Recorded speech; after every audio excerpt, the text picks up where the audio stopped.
York City. I was in a street gang and involved in many different things. And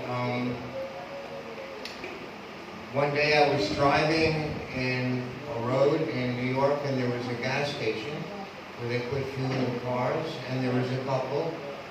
And I remember her name was Susie and John, and they belonged to a ministry. And I saw something in them which I never saw before, and they invited me to their church, and I started reading the King James Bible, and I told my parents that I want to be a Christian. And my parents, because they were Jewish, they were completely against it, but they saw a change in me, and they kept, whatever you're doing, just keep on doing it. But I joined the ministry and I backslided, meaning is I left the ministry and I went back into the world. And I ended up in a rehabilitation center, a rehab, to get rid of drugs. And my plan was to leave the United States, and I worked, so I went to, because I'm Jewish, I went to Israel, and I lived on a place called a kibbutz, if anybody knows what that is. They don't have many of them anymore. And I was diving, I learned how to dive, and I was working in the Mediterranean. And I met this girl, basically, who was on holiday from Finland. I didn't even know where Finland was or what that country was. But on my leave from work, she invited me to Finland, and I worked for this couple as a personal assistant, and they were Lutherans, and every Sunday I would take them to church. So basically, after moving into Finland, after leaving the United States, I stopped using drugs, and I started going to church slowly and slowly and slowly. I've been a believer now for about 25 years, and I really believe that Jesus has really, without Jesus I wouldn't be alive. I really believe that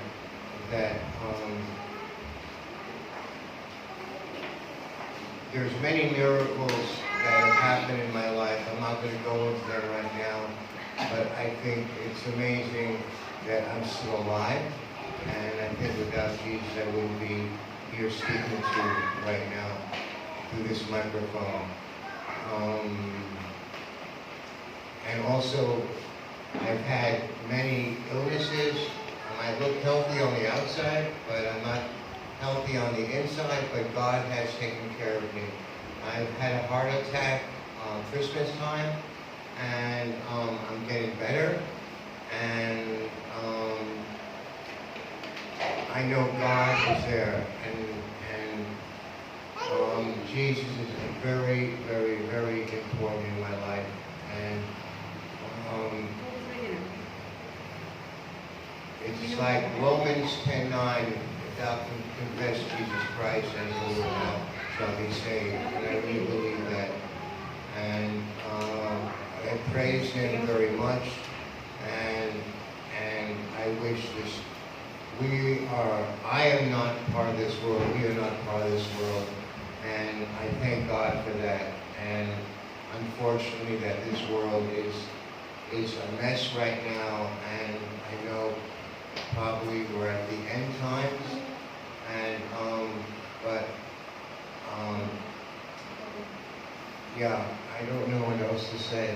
I'm just so thankful to be here, and you people are really friendly. I've never been to the Philippines before, and it's really nice to be here and to be with God's people, and just the blessings that I've had with these lovely people here for the last few days. Amen. And I just want to thank everybody. Praise God to your blessed and what he said. Ang intindi ko kasi, siya daw ay nasa gasoline, tapos nakakita dinadaanan siya ng dalawang Mag-asawa. mag-asawa. Dinala siya sa church. Hmm. After na yun, nakakilala siya pang sa Panginoon. Then, nag-backslide daw siya.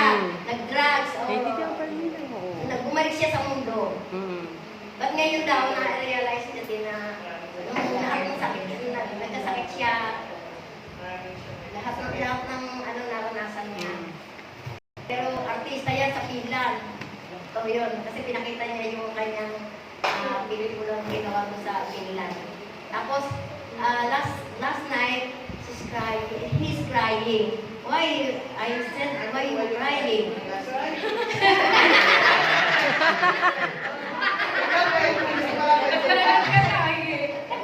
Honestly, no. I think God really spoke to me. I've been under a lot of stress lately. I'm 71 years old, so I'm not working, and I'm collecting money from the government where I live. And my son, I have one son who I raised since he's been 8 years old. Now he's 20, he'll be 21 in April, and he's living on his own. And I've been living in Finland on his own for 2 years. Why I was crying, that's the question, is so much has come to the surface, and I know it's coming from God, and I was prayed for, and now I feel better. I think God is working in my life right now and guiding me in the right direction. As a matter of fact, I was smoking cigarettes since the age of 16, and today I stopped. Wow. I'm going to stick to it. I'm not going to pick up a cigarette again. God is going to guide me. Binibigyan ni Kaloy. So, But influence I talaga si believe, Kuya Kaloy. I know God again, like I was saying, God is working in my life. Gabi po, sinabihan ko siya, sabi ko, huwag ka na mag-sigarilyo kasi hindi maganda sa iyong heart yan. Tapos sabi niya, meron daw ba akong Bible na English? Meron nga ako, binigay ko sa kanya. Then after read, she's crying. Crying. Don't sad. Because you considered as your family. Sikat siya na vlogger. Family. Don't Yes, don't worry. Worry Okay is na yun. good, worry. okay na to. Oh, Pinag-aaral eh, kung hindi gawa na yung nagising ako siguro 10 o'clock. Gising pa siya, tapos hindi niya Sesend ko to kay Ate Myra. tinawagan ko nga kasi sabi niya, parang sinabi niya, I'll go away. What do you mean, go away? Remember? He said yesterday, I'm go away. Why do you say go away? What do you mean go away? Everything, Kaya tinawagan ko si Myra. Aga, baka gusto nang umuwi, sabi ko lang. everything's okay. Everything's okay. Everything went away. Oh. You feel relieved. Yes. Hindi ako na. So after flying pala, naalis na lahat ng kanyang kaya pray ng Panginoon. Pinag-pray namin siya ng mag-asawa. Si Tatay Tagalog, ako English. Ikaw pala ninong ano eh. Kaya naiintindihan naman niya. You pray Taglish. Ayan. Pero mo ng Tagalog. May ratel, Tagalog. Tagalog. Hindi naman ito katatawanan dito eh. Praise God. Praise ng Panginoon, hallelujah. At ngayon po, dadako tayo sa ating mensahe at tinatawagan Pare ka ng ngayon, ating ah. masipat. English yan ah. Nakakapagsalita, Sis Mavi, Pastora Mavi. Ayan, saka natin ang English ba? Kailangan ba English? Actually, I was thinking, Actually ka agad eh. I was talking to the Lord, and then I asked the Lord, Lord, am I going to speak in English all the time? And then God is telling me, you don't need to speak English. You know why? Because my spirit and Andrew's spirit is one spirit. Amen. And even I speak in Tagalog, Andrew will going to understand what I am saying because the Lord is speaking. Right? With the help of the Holy Spirit, He will going to translate my Tagalog word into the language that Andrew can understand. Ganon ang banal na espiritu. Hindi natin kailangan i-fit yung ating sarili upang maunawaan ng lahat ng tao. Remember sa Acts? Nang naghayag ng salita ang mga disipulo ng ating Panginoon. They speak in a language na hindi nauunawaan. Yung dinig ng mga tao sa kanila is yung language nila. Amen. Ganun po kumilos ang ating Panginoon. That is how the Lord works. Meron din konting English, pero so baka maging ko dito, maging vlogger na si Budoy. English na para si Nina.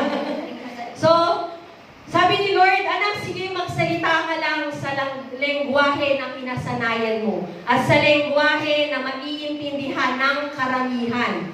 Siya na ang bahalang mag-deal kay Andrew. Let the Holy Spirit transform or translate the word na sinasabi mo. Mauunawaan at mauunawaan niya ni Andrew. Dahil si Lord ang kikilos. Amen, Andrew? Amen. Yan. So, nakakatuwa na meron tayong bisita na sabi nga niya kanina siya Jew. So today, we're going to talk about and how the Jew rejected Jesus. Yan. So yan, hindi ko alam na Jew si Andrew ha. Hindi ko ito prepare para sa kanya. So this message, para po sa ating lahat ang mensahe nito. So ngayon po, tumayo po muna tayo or yumuko po tayong lahat at tayo'y manalangin. Yes, Lord, hallelujah, we praise you, Jesus. We glorify you, O God. Lord, salamat, Panginoon, sa umagang ito, O Lord, na patuloy, God, na naranasan namin, Panginoon, ang presence mo sa lugaring ito, Panginoon. We ask for your wisdom, Panginoon, na patuloy, O Lord, na namin maranasan, Panginoon, na patuloy namin maramdaman, Panginoon. We ask for your wisdom, Panginoon, upang sa gayon ang anuman, O Lord, na aming pag-aaral ang mga salita mo, Panginoon, sa araw na ito, O Lord, ay tumaling sa aming mga puso, maunawaan ang aming mga isipan, O Lord, at magamit namin sa pang-araw-araw naming mga buhay, O Lord. Lord, salamat, Panginoon, at dalangin namin, Panginoon, na kumilos ka sa lugaring ito, God, at ikaw, Panginoon, ang bahala mag-translate, Panginoon, ang aking mga sasabihin, O Lord, kay Andrew, O Lord, at sa mga tao, Panginoon, na narito, Panginoon, open their hearts, open their eyes, open their ears, O God, upang sa gayon ay maunawaan nila, Panginoon, ang iyong mensahe, Panginoon. Salamat, Panginoon, at tanging salita mo lamang, O Lord, ang mumutawi sa aking mga labi. In the mighty name of Jesus, this we pray. Amen and amen. Meron na. Hello, yan, meron na. Masyado daw malakas yung boses ko, hilinaan muna ni Lord. Baka nabibili na kayo. So, nagkakaroon po tayo ng technical problem sa ating electricity, kaya po hindi tayo makapag-aircon. Pasensya na po sa aking ninang na ready sa winter. So, ayan. So, iniisip ko rin kanina, sabi ko makapag-coat nga, baka medyo malamig doon. Buti na lang sinabi ni Lord, wag ka na mag-coat, anak. Ayan. So, ang ating pong pag-aaralan is matatagpuan sa 1 Peter 2:4-10. So, babasahin ko muna sa English, and then babasahin ko rin po sa Tagalog. Sabi po dito, as you come to Him, the living stone, rejected by humans, but chosen by God, and precious to Him. You also, like living stones, are being built in a spiritual house to be a holy priesthood, offering spiritual sacrifices acceptable to God through Jesus Christ.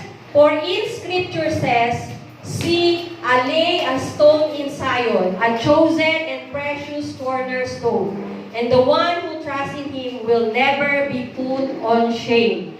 Now to you who believe, the stone is precious, but those who do not believe, the stone the builders rejected has become the cornerstone, and a stone that causes people to stumble, and a rock that makes them fall.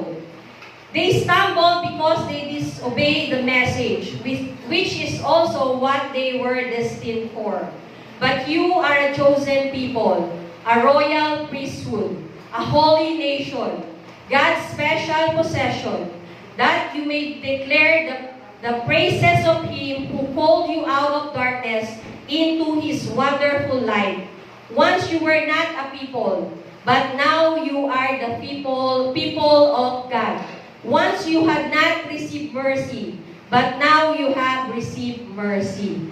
Ayan, so medyo may related to doon sa patotoo ni Andrew kanina. So sabi ng Panginoon, lumapit kayo sa akin sa batong buhay na itinakwil ng mga tao, ngunit pinili ng Diyos at mahalaga sa kanyang paningin. Tulad ng mga batong buhay, maging bahagi kayo ng isang templong espiritual bilang mga paring itinalaga para sa Diyos.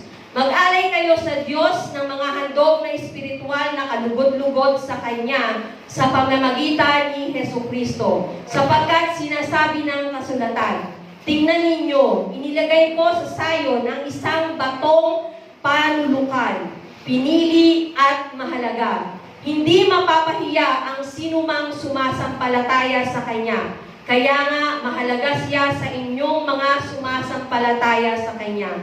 Ngunit sa mga hindi sumasampalataya, matutupad ang mga ito.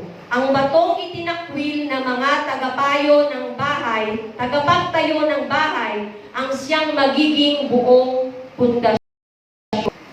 At ito ang batong katitusuran ng mga tao, batong ikadadapa nila.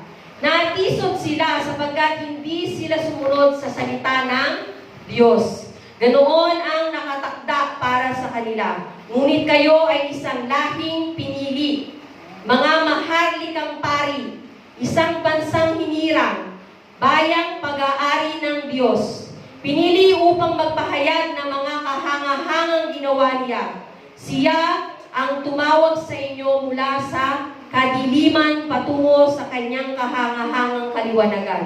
Kayo'y hindi bayan ng Diyos noon, ngunit ngayon, kayo'y bayang hinirang niya. Noon ay hindi kayo makatanggap ng habag, ngunit ngayon tumanggap na kayo ng kanyang habag. Amen. So ano nga ba yung konteksto? What is the context of 1 Peter? So, Peter is the one who write the letter. Siya yung sumulat ng 1 Peter. So, sinusulatan niya ang mga Kristiyano sa Asia. Sa atin, tayo palang sinusulatan ni Peter, no? So, nung panahon na yon, ang mga Kristiyano, they are experiencing persecution. Di ba sa panahon ni Jesus Christ, nakaranas na sila ng mga persecution hanggang sa na si Jesus Christ ay namatay at nag-resurrect, naiwan ang mga disciple, pinalaganap ang gospel ng ating Panginoon, nakarating sa Asia, at doon ay dumaranas din sila ng persecution, rejection, betrayal. Tulad ng naranasan ng ating Panginoong Jesucristo ay naranasan ng mga Kristiyano. And even today, nai-experience natin ang rejection. Tama po ba? Kapag ini-invite natin yung ating mga kapatid, mga mahal sa buhay, ayaw sumama, di ba po? So that is kind of rejection. So yung rejection today, walang-wala po sa rejection na naranasan ng mga disciple ng ating Panginoon noong panahon po nila. Walang-wala yan. 1% lamang po ng kanilang naranasan na rejection and persecution. So naranasan nyo na ba nang ma-persecute kayo dahil sa inyong pananampalataya? Ayan si Ninang naranasan na Nina. May mga pagkakataon na mararanasan natin na tayo ay na-persecute. So sabi ni Peter, binibigyan niya ng encouragement ang mga Kristiyano. Dahil iyon ang gawain natin bilang Kristiyano to give encouragement to those people na dumaranas ng mga pagsubok. Doon sa mga tao na umaharap sa mga challenges in life. So, sabi ni Peter, kailangan tayo ay magbalik loob sa ating Panginoon. So, paano nga ba natin, paano tayo makakapagpatuloy sa kabila ng rejection na ating nararanasan, sa kabila ng persecution nararanasan natin sa ating pananampalataya? Paano natin magagawa na patuloy na maglingkod sa ating Panginoon? O baka naman, if you feel persecute, umalis ka na sa ating Panginoon. Kung may banta ng, kung binantaan ang buhay mo dahil sa paglilingkod mo sa Panginoon, baka naman tumigil ka na. Diba? Titigil ba kayo kapag sinabi na kayo ay papatayin dahil kayo ay tagapaglingkod ng ating Panginoong Jesucristo?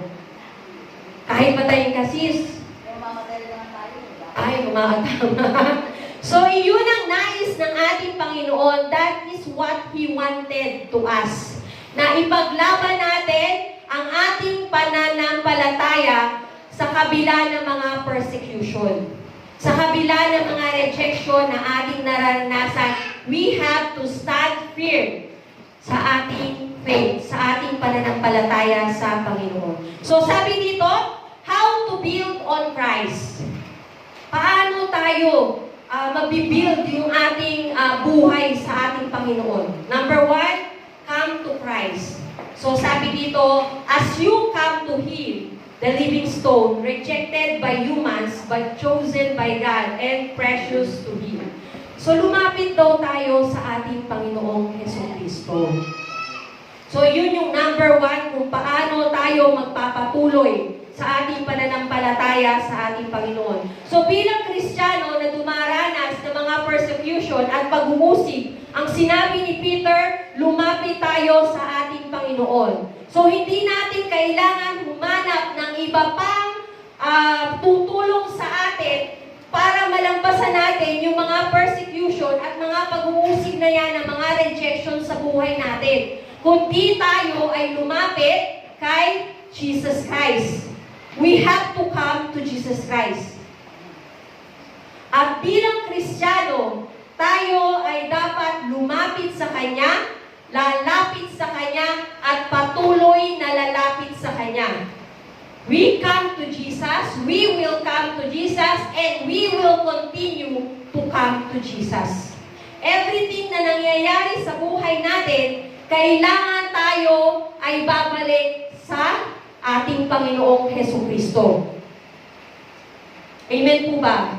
Amen. Lagi tayong babalik doon sa source ng ating faith, doon sa foundation ng ating pananampalataya. Dahil higit sa lahat, ang Panginoon ang magkukumplete sa atin.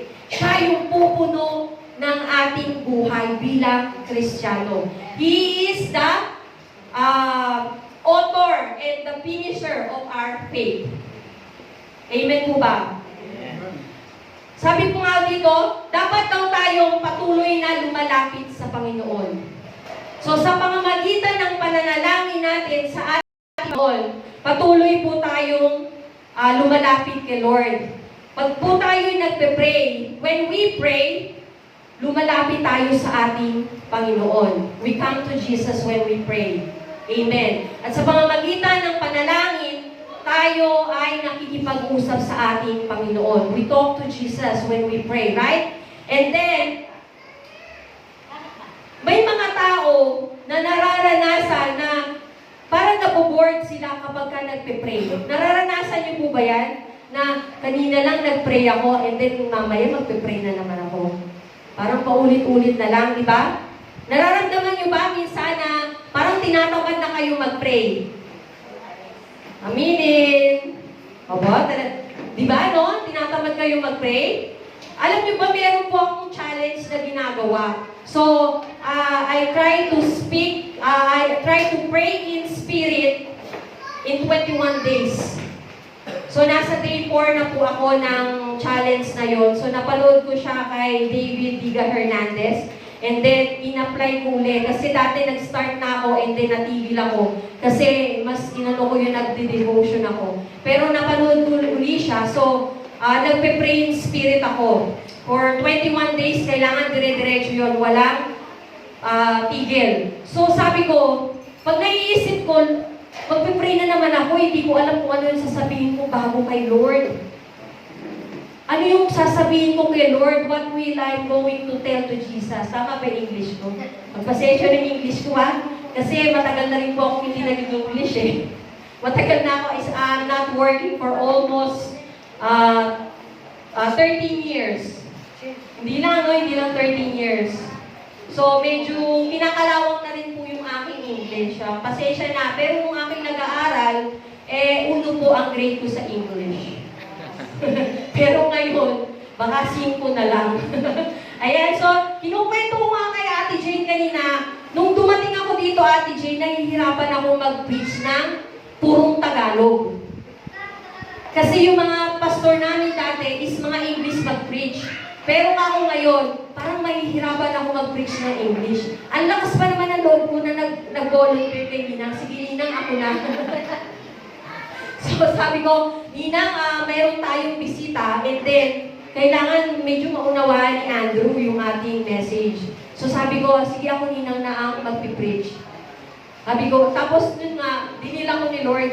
Sabi niya, anak, hindi mo kailangan magsalita ng English para maunawaan ni Peter. Ni Peter. Ni Andrew. Kasi disciple din si Andrew di ba? Andrew, you're one of the disciple. The 12 disciple named Andrew, right? Oh. Yan, so tuloy nalilito ko kung siya pa si Andrew o si Peter.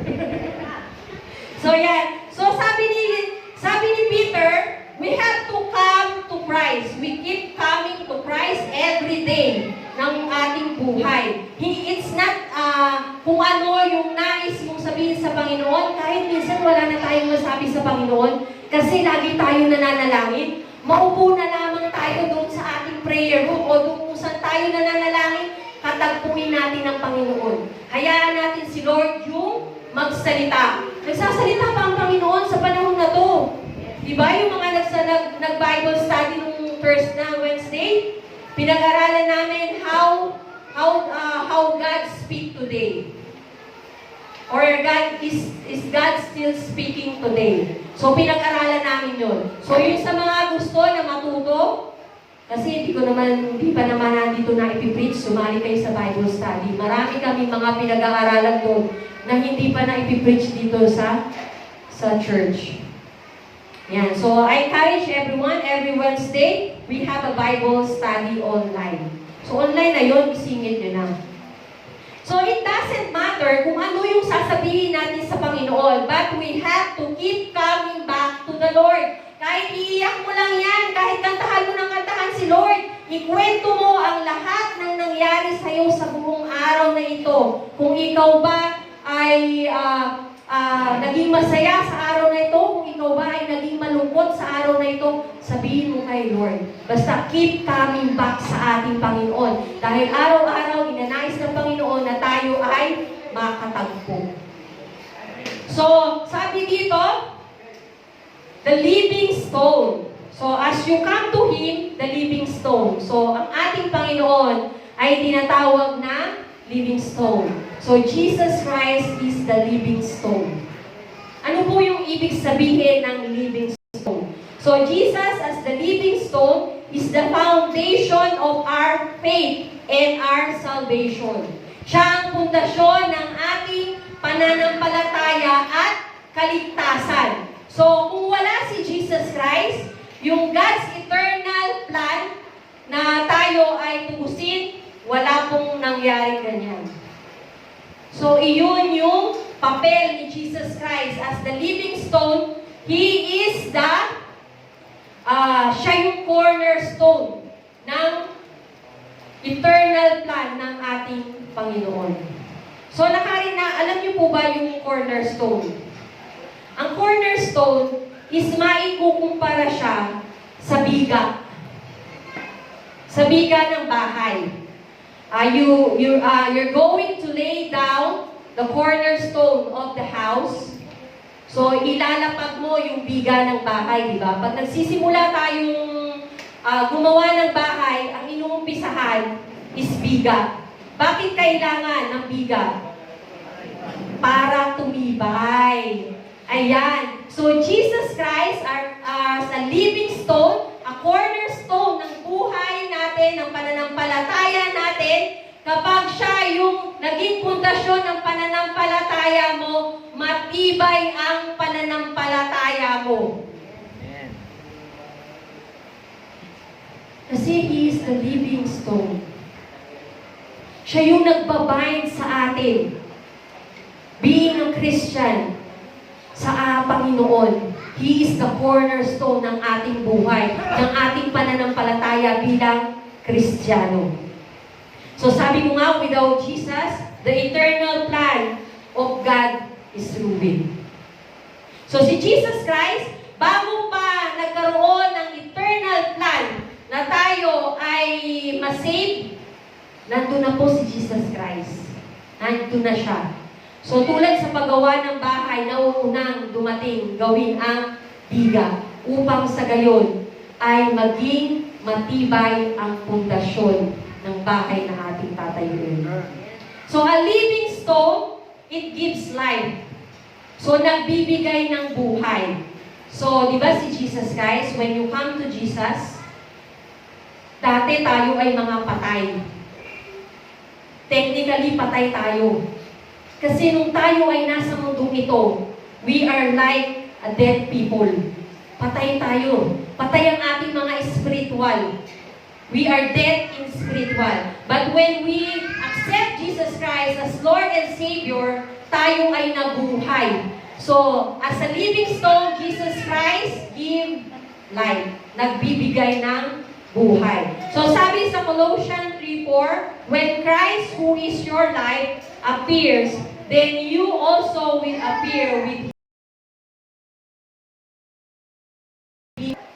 si Kristo sa inyong buhay, at kapag siya'y nahayag, mahahayag din kayo kasama niya at makakahati sa kaluwalhatian niya.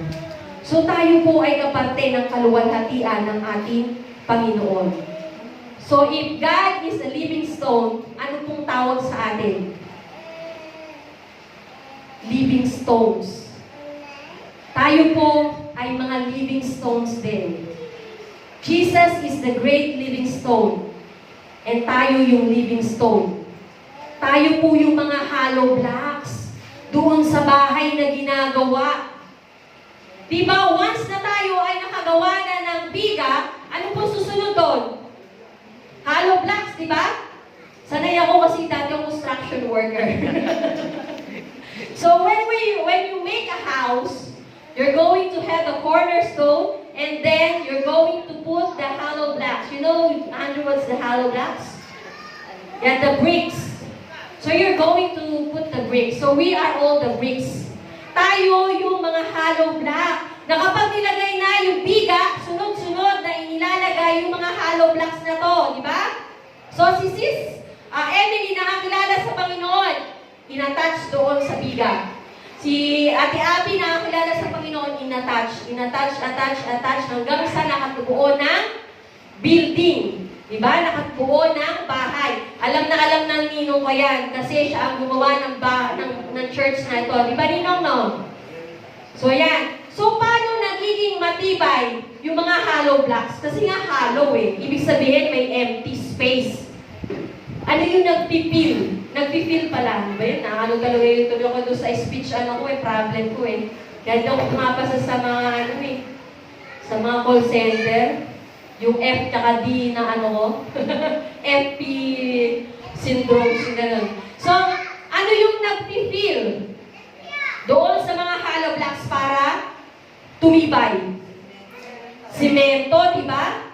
Nilalagyan ng simento yung mga butas para tumibay. Kasi pag ang hollow block, binunggo yan, or yung minsan nga, hawak-hawak mo lang yung hollow blocks, nasisira na.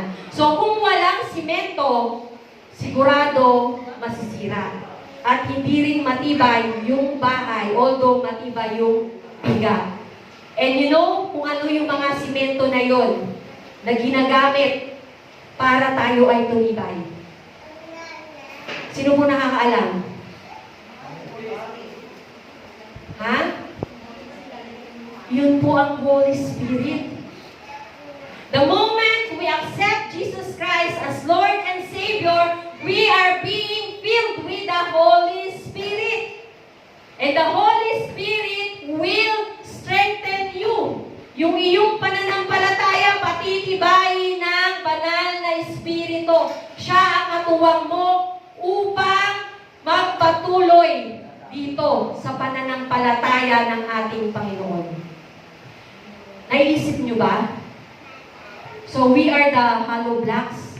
And then, ang Holy Spirit, yung mga simento na inilalagay doon sa mga empty space natin. Kaya naman tayo ay tumitibay. So, Jesus Christ, and then hollow blocks, pipil ng Holy Spirit, di ba? Tayo yung hollow blocks, and then we're going to fill by the Holy Spirit. So, sabi dito, hindi lamang tayo, sabi dito, bakit kailangan natin bumalik kay Jesus Christ? So, He was rejected by human, chosen by God. So, na-reject siya ng mga tao. And dun sa sinasabi ko kanina na may kinalaman sa mga Jewish leader, di ba nga nung panahon ni Jesus Christ siya ay hindi tinanggap ng kanyang bayan. So sabi dito, nang dumating siya sa sarili niyang bayan, subalit hindi siya tinanggap ng bayan niyang ito. So alam na alam ni Andrew ang kasaysayan ng Jewish. Ng mga Hudyo, alam na alam ko niya na hindi nila tinatanggap na Messiah si Jesus Christ. Is that right, Andrew? Jesus is not accepted as the Messiah. Jesus Christ is not accepted as Messiah in Israel, right? Yes. So hanggang ngayon, alam niyo ba, naghihintay pa rin sila ng Messiah na darating? Oo, totoo po yun. Hinihintay pa rin nila na may dumating na Messiah. Na-miss nila yung pinaka-great news na ibinigay ng Panginoon sa kanila. So, Jesus Christ was rejected by men, especially do mga Hudyo. And sabi nga dito, ang nireject ng mga tao ay naging cornerstone ng mga tao na tumanggap sa ating Panginoon. Amen po ba? So, He was chosen by God. So, God elected and ordained Jesus Christ. So, sa 1 Peter 1:20, He was chosen before the creation of the world, but was revealed in this last time for your sake. So, sabi dito, siya'y itinakda bago pa itinatag ang sanglibutan. So, di ba sabi ko sa inyo kanina, before the creation, Jesus is already there, di ba? Kasama siya sa creation at ang lahat ng bagay ay nilikha sa Kanya. So, ngunit ipinahayag sa mga huling panahon alang-alang sa inyong kapakinabangan. So, ini-emphasize na to na si Jesus Christ ay pinili ng ating Panginoon upang maging foundations of the world ng ating pananampalataya. So, dito, ipinakikita din sa Mateo 6:17 to 13 na nung si Jesus Christ ay binautismuhan ni, sino nagbautismo kay Jesus Christ? Ambin. Sino nagbautismo kay Jesus Christ? Si John the Baptist, nakalimutan na Ayan, so, si John the Baptist baptized Jesus Christ sa Jordan River. So, the moment na si Jesus Christ ay nabaptize, the heavens opened, nagliwanag, at the Holy Spirit came down in the form of dove. O, di mo, naiintindihan ni Andrew, nauna pa siya sa akin, nauna pa siya gumaganon. So, ganun ang Holy Spirit, naiintindihan ni Andrew. So, bumaba ang Holy Spirit in the form of dove, at nilinliman ng Holy Spirit ang ating Panginoon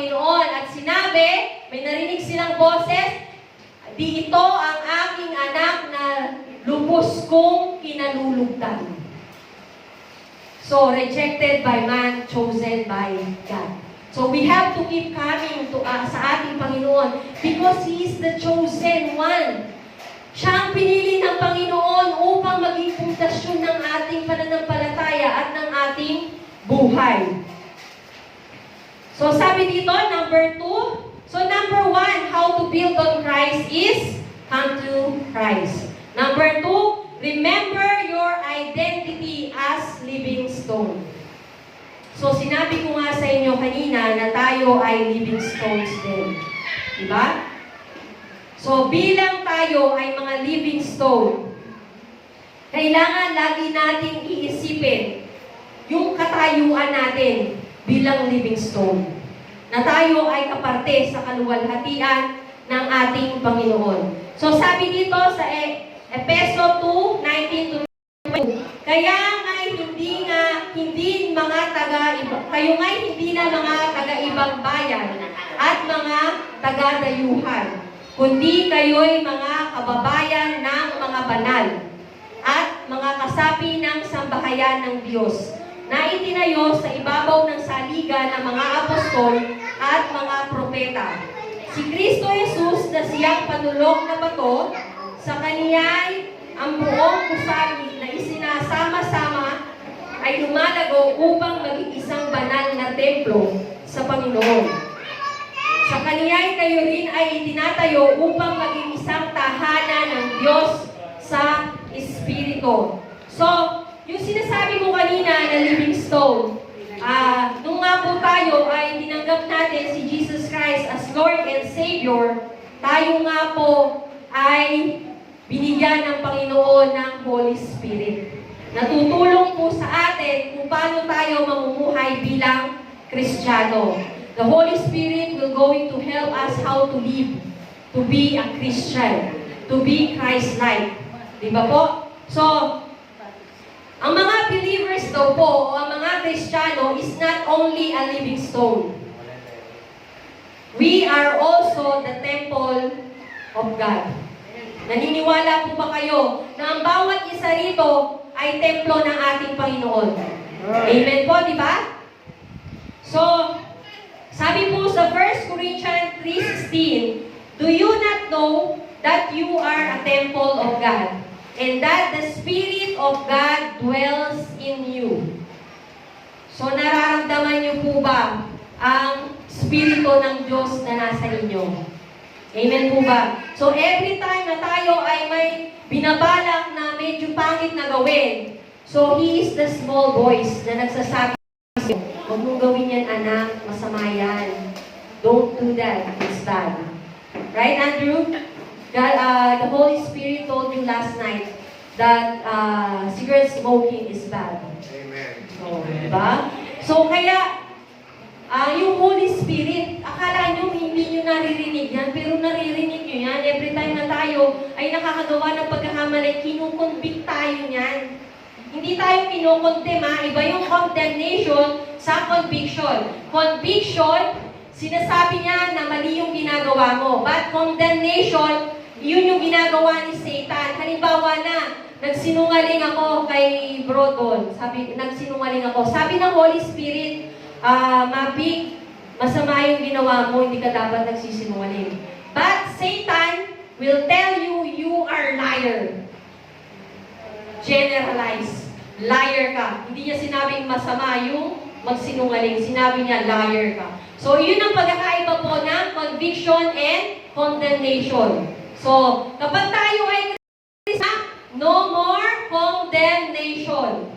Yan. So, naririnig po na natin yan, di ba? Kapag tayo Kristiyano na, no more condemnation. So, being a living stone, na tayo nga po ay kasama ng ating Panginoon as a living stone. So, kailangan yung light ng ating Panginoon is nakikita rin sa ating buhay. Kailangan isinasabuhay po natin kung ano po yung identity natin sa ating Panginoon. Sabi ko nga kanina, nung kami nagpipihis, sabi ko, if only they knew their identity sa ating Panginoon, they will keep coming back sa ating Panginoon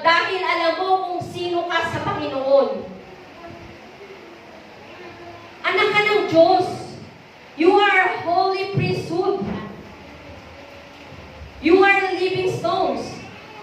At kung alam mo yung identity mo sa Panginoon, hindi ka sasama sa mundong ito. Dahil alam mo na lahat ng pangangailangan mo, anak ka ng Diyos, God will going to provide everything you need. Imagine, pasensya na, I'm sorry Andrew, you're always the example. So, pinatutuo niya kanina, he's not working for almost, how many years you're not working, Andrew? 6 years. 6 years. Imagine not working in 6 years, but still, God is providing everything for him. Right? The government is yes. And, ano, what? He gave the government. No, God. It's not the government, it's God. Amen. No. Yeah. God is the one giving everything to you. So, ganun ang ating Panginoon. Kung malalaman lang natin yung katayuan natin sa Panginoon, yung identity natin, na tayo ay anak ng Diyos, wala nang, siguro laging puno ang church na to. Siguro, nangangandara pa tayo pagpunta ng mga Bible study, ng mga prayer meeting. Kasi alam mo na ikaw ay anak ng Diyos at kahit na anong mangyari, hindi ka pababayaan ng Diyos. Amen. Uunahin mo sigurado ang Panginoon. Natatawa si Emily kasi nintay ko siya sa prayer meeting noong Thursday. Namuti yung mata namin ni Sis Grace at tinilong. Inuuna yung tahe. At yun, nabasag yung cellphone niya. So, ganun, pag inuuna natin ang mga mundong bagay na to, something nawawala sa atin. Something bad will happen to us. Diba? So, unahin natin ang Panginoon. Know your identity in Christ. Anak ka ng Diyos. Unahin mo ang Diyos dahil He will going to provide everything. Alam niyo po ba, inihinto ko na yung Lazada ko at Shopee? Totoo po yun. Tanong yung sa asawa ko, hindi na ako naglalasada at Shopee. Na-discourage ako nung nag-ship ako ng item, nung ibinalik sa akin, iba na yung laman. So, tinigil ko na ang Shopee at Lazada. Sabi ko, siguro, Lord, ito na talaga yung gusto mo, no? Itigil ko na to. Kaya siguro nangyari yung bagay na yon para tigilan ko na yung pagbibenta ko sa Shopee at Lazada. And almost 2 weeks na po akong hindi nagbebenta sa Shopee at Lazada. At ang pinoproblema ko, wala akong panghulog sa paluwagan. Yes po, wala akong panghulog sa paluwagan kasi sumali ko ng paluwagan. Ang sahod ko sa December pa. So, sabi ko, Lord, sabi mo, you're going to provide anything na kailangan ko. Basta ikaw yung inuna ko sa buhay ko. And you know what? Facebook sent my first payout. Ang laki! 1,649 pesos. Magtanong niyo po kung magkano yung paluwagan ko. Ay, malalaman ni Brodon. So, yung aking paluwagan, yung paluwagan ko, 1.5 ba? 1.5 weekly. Nakukuha ko siya doon sa pag-Shopee at Lazada ko. Pero tinigil ko na nga siya. So, sabi ko, Lord, saan ako kukuha ng panghulog sa paluwagan? Alam niyo, sa Thursday, hulugan ng paluwagan. Kahapon, pinadala na ni Lord yung pambayad ko sa paluwagan. 1,649. Sobra pa doon sa ipanghuhulog ko sa paluwagan. Kasi sabi ni Lord, anak, yung 10% niya, ibigay mo sa akin. So, sakto, di ba? Next no, 10 years pa ulit eh. Sunod daw ng 10 years pa ulit ako sa sahod. Ang tagal na nun eh. Alam niyo ba, unang-una akong na-monetize sa Facebook, year 2021. 4 years lang pa. Monetize na ako sa Facebook nung nag-viral yung pinost ko na pandikit ng, ano ba yun? Ng Lazada, nag-viral siya, nag 1.1 million views. So ako yung kauna-unahang na-monetize na ads on Reels. Pero dahil nga walang gumagawa nun, nahihiya ako. Nahihiya ako mag-post-post. Pero ngayon, nakikita ko na ang dami, sige. And then, sabi nga, kinausap ako ni Lord na kung kayo nanonood, pero walang nanonood dito eh. Ang nakikita ko lang nagla-like dun sa mga, sa mga pinopost ko, si Ninang lang at saka si Proton. Siguro ito na lang dalawa, mamaya nilibre ko kayo, Ninang. So, manood po kayo ng mga pinopost ko, Facebook. Yung po ay mga devotion. Those are my daily devotion. Personal devotion ko yun. Pero, sabi ko kay Lord, kapag pinagpe-pray ko yung mga devotion na i-share ko sa Facebook, sabi ko, Lord, give me the message na nais mong ibigay doon sa mga makakapanood na to. Sabi ko, Lord, kahit hindi maraming views, maraming likes, basta dalhin mo yung mensahe na to doon sa tao na nais mong padala ng mensahe na to. Alam niyo po ba, ang piling ko kung sino na ako? Si John the Baptist. Kasi puro repentance ang message ni Lord. Sabi ko, Lord, ako na ba si John the Baptist? Puro repentance na lang. So, ganun kabuti ang ating Panginoon. As we take or we claim yung ating identity sa ating Panginoon, siya na lahat ang bahala ng ating mga pangangailangan. Siya yung magpo-provide. He will going to provide anything you need. Kaya kayo mga kapatid, i-claim nyo yung identity nyo sa Panginoon. Ready ba kayo na i-claim ang identity nyo sa ating Panginoon? Di ba tayo mga tao, gustong-gusto natin na tayo ay para tayong VIP? Diba? Gusto natin pag darating tayo sa isang lugar, we are the VIP. Yung pinagtitinginan tayo ng tao, mahalagang-mahalaga tayo. Alam niyo po ba, iyon yung identity natin sa ating Panginoon, na tayo ay napakahalaga natin sa ating Panginoon. We are precious to the sight of God. Ayaw niyo ba maging VIP? O gusto pala eh. Siguro sa Thursday, marami na tayo. Ninong, sa Thursday, marami na tayo magpe-prayer meeting. So, yan. So, next. Ang susunod po in how to build on Christ.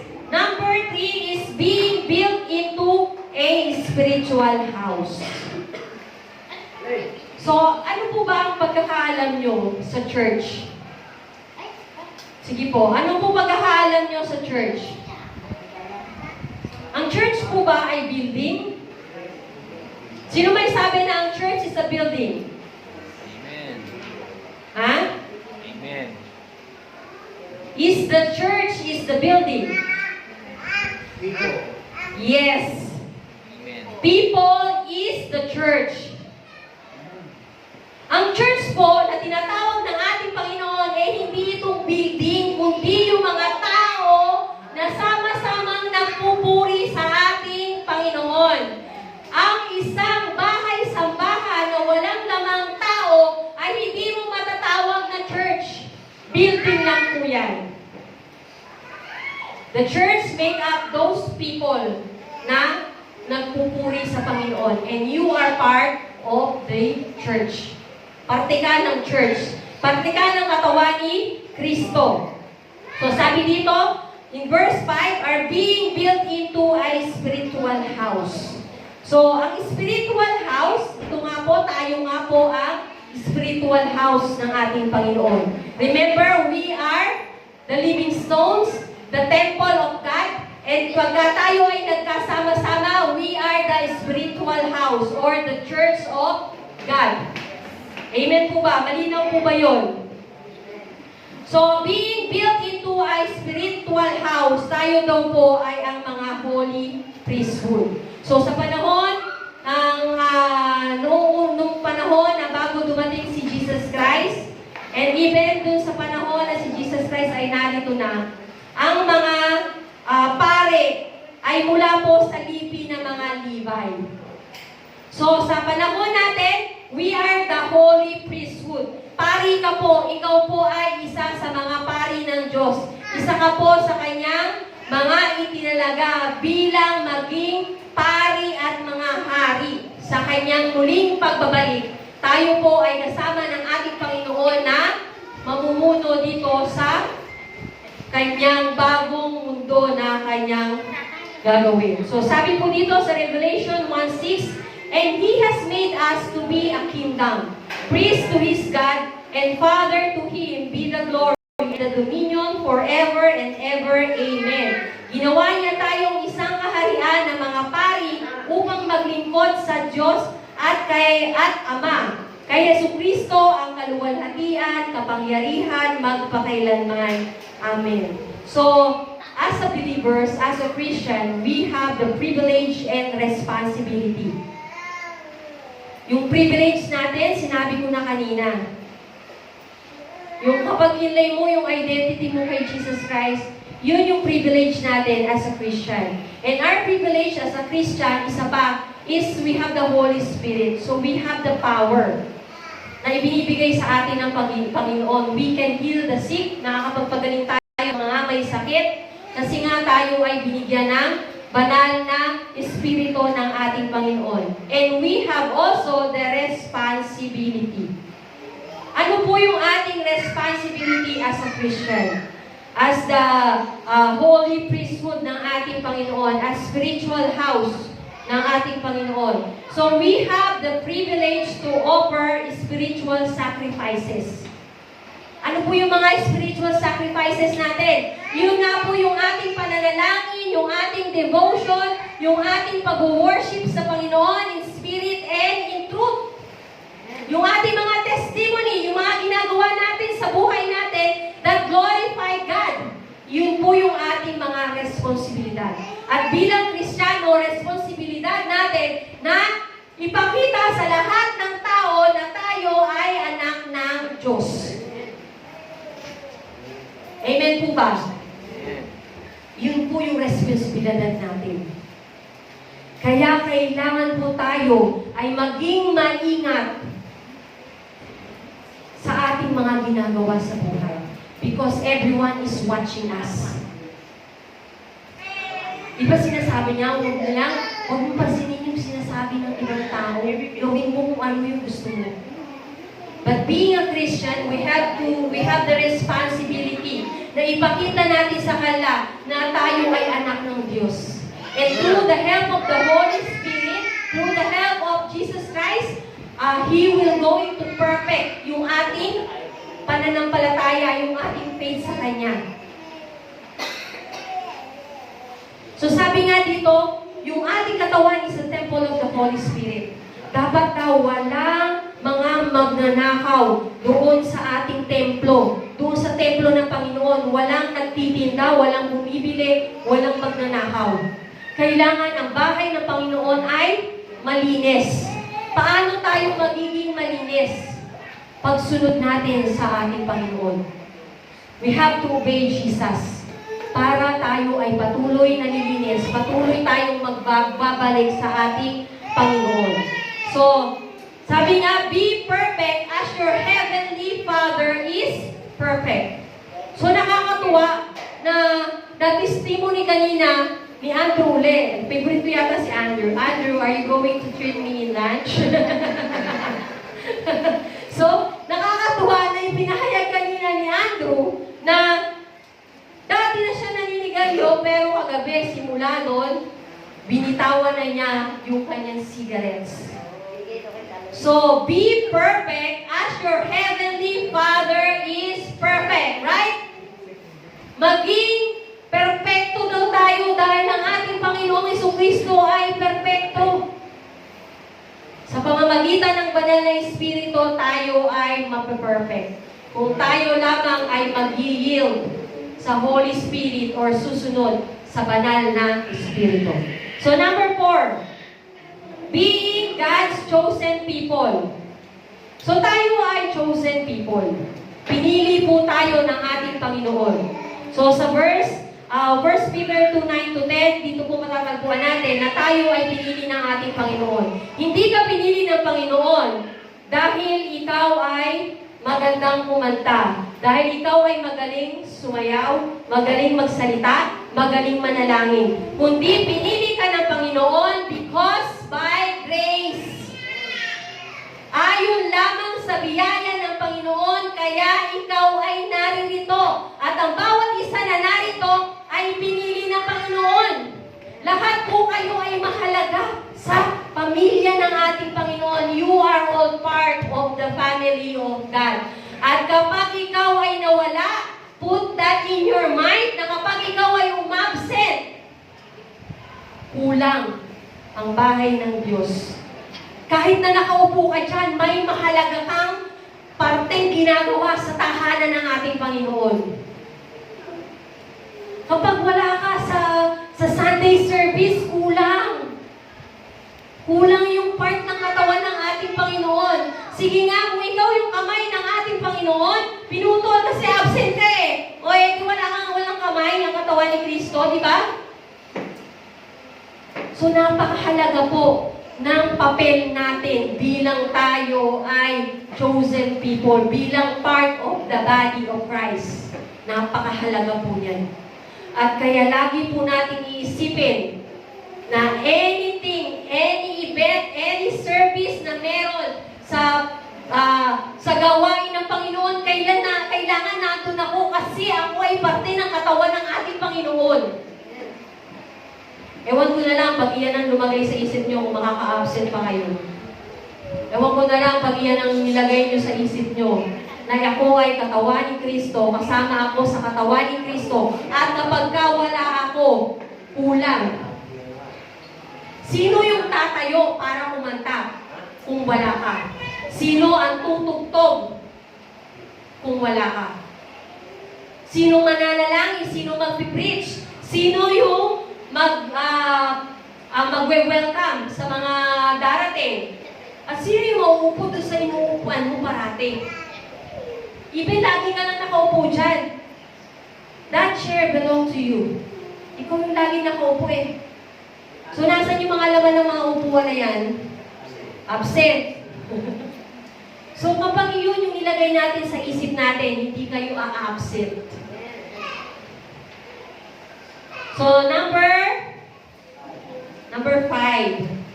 Ayan, so number 5 na po tayo. Masyado nang malaman yung sinabi natin. Sinabi ng Panginoon sa atin na yun. At kung na-capture na natin lahat yun, sa Sunday, punong-puno tayo. Tatandaan ko yung mga mukha na ito, lahat na nandito. Titignan ko sa Sunday kung nandyan pa ulit. So, number 5, how to build on Christ? Declare God's praises. So, kailangan natin i-declare ang pagpupuri natin sa ating Panginoon. Huwag tayong mahihiya na i-declare ang kabutihan ng Panginoon sa buhay natin. For every testimony na ibinibigay natin is an encouragement sa mga tao na nakakarinig. Kahit isa lang yung nakinig na mabuti doon sa testimony mo, praise the Lord. Kasi may buhay na binago. Kahit nga minsan, sabi ko nga, kahit 35 lang yung views ng pinupost ko, okay lang yan. Kahit nga Lord, 1 lang, pwede na. Basta yung siguradong tao na nag-like doon, binanood niya, at binago mo Panginoon yung buhay niya, okay na sa akin. So, declaration of praise. As a chosen people, our purpose is to declare God's praises. This is not just through our words, but through our lives. So, hindi lamang daw sa pamamagitan ng ating salita, kundi sa pamamagitan ng ating mga gawa. I-declare natin ang kabutihan ng ating Panginoon sa buhay natin. So, God has called out of darkness. So, nung tayo ay nasa madilim na mundo ng buhay natin, tinawag tayo ng Panginoon at tayo ay binigyan ng liwanag. So, huwag na tayong bumalik doon sa madilim.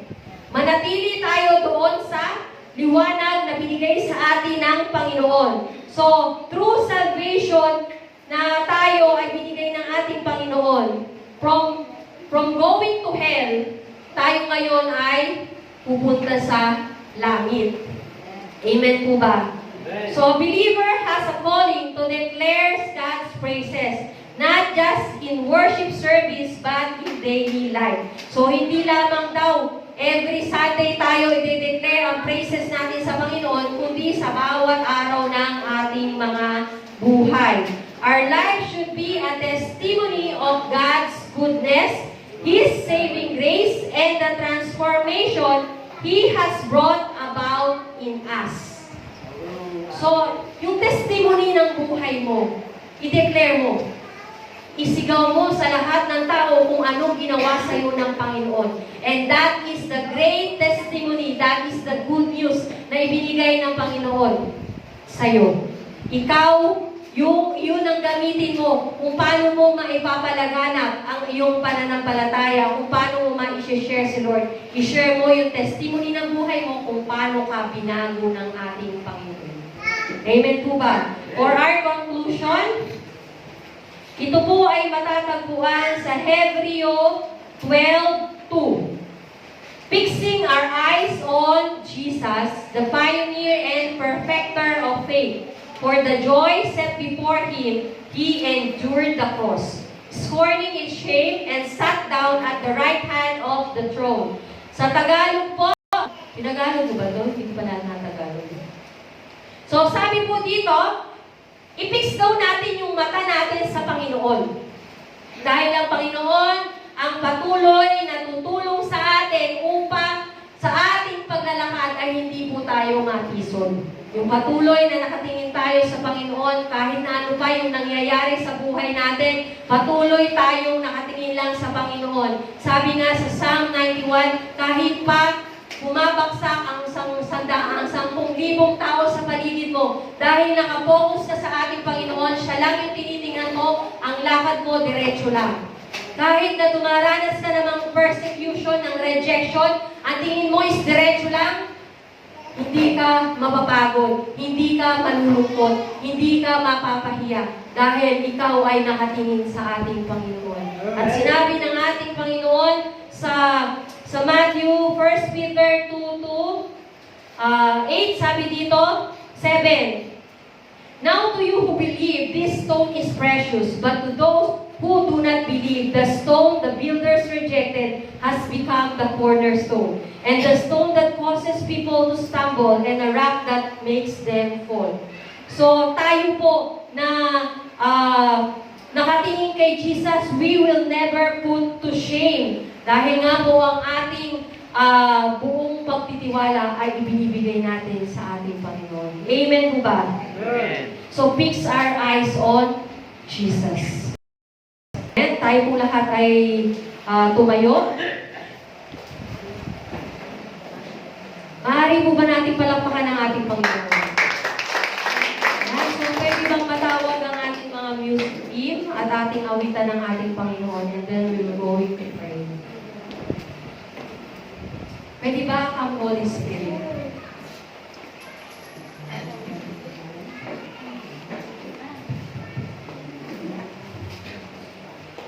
Kahantayin natin yung Come Holy Spirit, so we will be filled with the Holy Spirit, at upang yung mga bagay na ating hindi mabitawan ay mabitawan natin. Hingi tayo ng tulong sa ating Panginoon.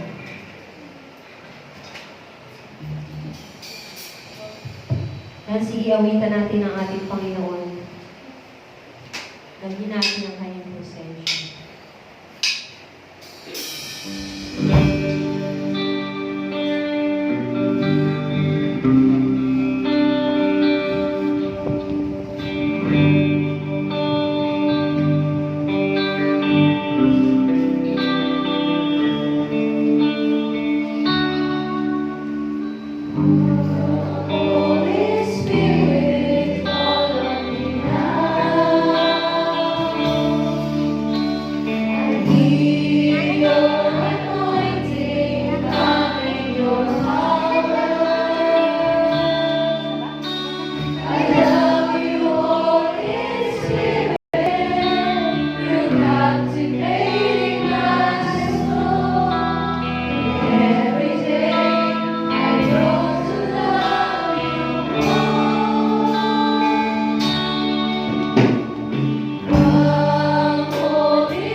the Holy Spirit fill you.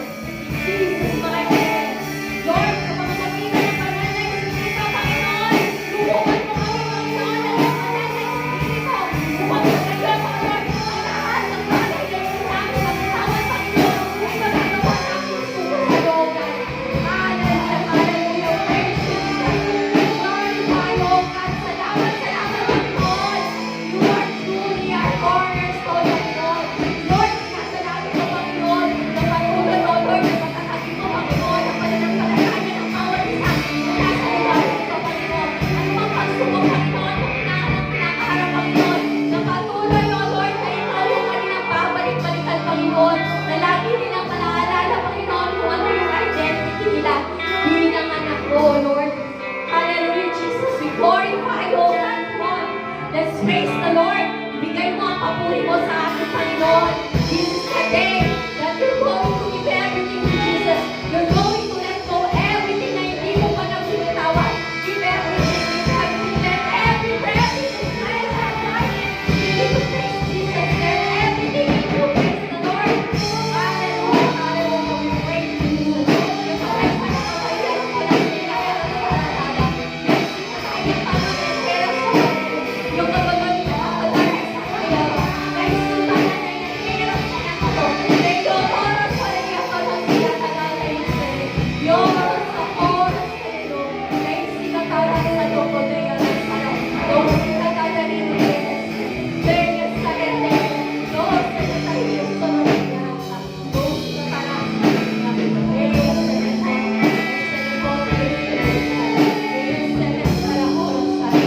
Yes, Lord. Hallelujah. Hallelujah. Mga kapatid, sa mga oras na ito, feel the presence of the Holy Spirit. Ang piling mo, yung ibinigay sa iyo ng Panginoon na identity that you are the chosen people. You are the living stone. Nakatulad ng Panginoon na kapag dumating ang araw ng kanyang paghahari, tayo ay kaparte niya ba sa mga gagawin niya dito sa buhay na to. Kaparte niya tayo, kasama niya tayo mamuno. That because we are the holy priesthood. In the mighty name of Jesus, Lord, anuman Panginoon, yung mga problema ng aking mga kapatiran sa lugar na to, Panginoon. Higit sa lahat, O Lord, ikaw yung nakakakita, Panginoon, ng sitwasyon nila sa buhay, Panginoon. May mga kapatiran ako, Panginoon, na dumaranas sa mga iba't ibang pagsubok, Panginoon. May mga kapatiran ako, Panginoon, na nahihirapan sa buhay, Panginoon. Lord, you are a great provider, and I know, Panginoon, and I declare blessing upon blessing in the mighty name of Jesus, Panginoon. Gawin mo silang pagpapala, Panginoon, hindi lamang yung kanilang buhay, Panginoon, kundi maging pagpapala, Panginoon, ng mga tao, Panginoon, na nasa paligid nila, O Lord. Lord, may mga kapatiran ako, Panginoon, na may mga karamdaman na narito, Panginoon. May mga iniindang sakit, Panginoon, mga sakit sa tuhod, Panginoon. Mataas ang uric acid, Panginoon. Mataas ang kanang high blood pressure, Panginoon. May mga fatty liver, O God. May cancer, O Lord. May lung cancer, O God. May mga sumasakit ang ulo. May mga matataas ang mga diabetes.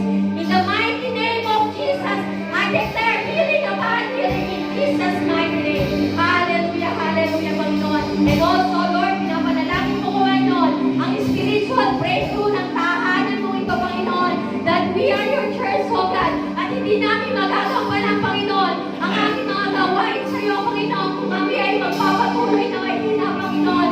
Strengthen everyone, O God, patuloy na palakasin mo, Panginoon, ang bawat isa, O Lord, upang sa gayon, ang mga gawain ay pinagkatiwala mo sa bawat isa ay magampanan nila, Panginoon, para sa ikaluluwalhati mo, O Lord. Salamat, salamat, Panginoon. Tunay nga, O Lord, that you are our foundation of our faith. You are our cornerstone. You are the living stone ng aming mga buhay, O Lord. We praise you, Jesus. We glorify you, O God. Yes, we pray in the mighty name of Jesus. Hallelujah, hallelujah. Praise you, Jesus. Glorify you, O God.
ang mga bunga ng puno ay sa Panginoon. Ito ay banal sa Panginoon. At tungkol sa mga handog ng kawan o ang kawan ng anuman na dumaan sa tungkol, ang ikasampu ay banal sa Panginoon.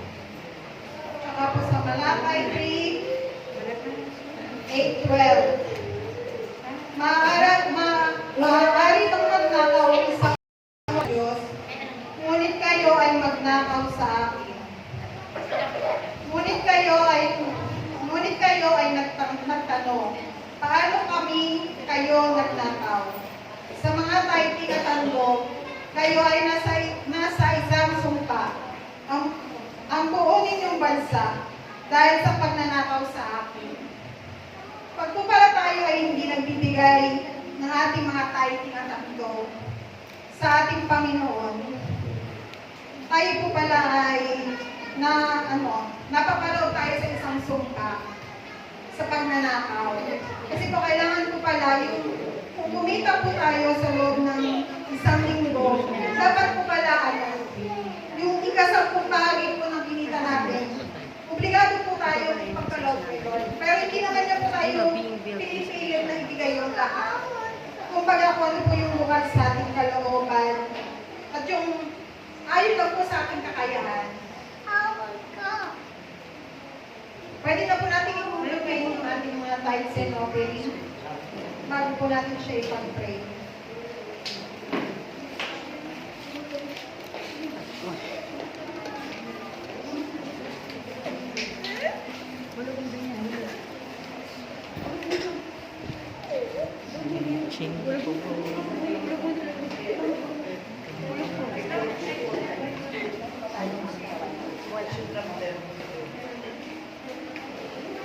Init.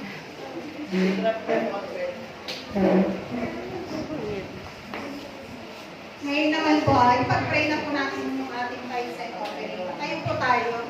At itaas po natin yung ating kamay patungo dito sa ating tithes and offering.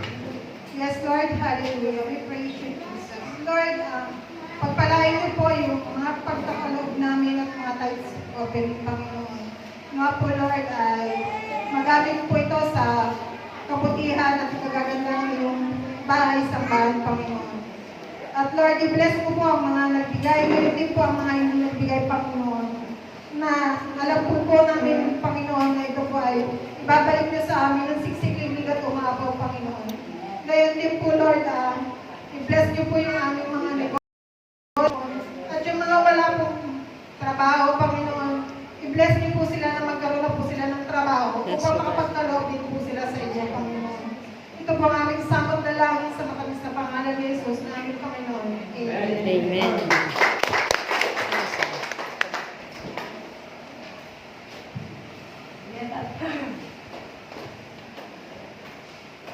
Mga may birthday, napag-play na tayo yung birthday na. Yan ba tayo special number? Oo, special number ni Ando nga pala. Upo muna kayo.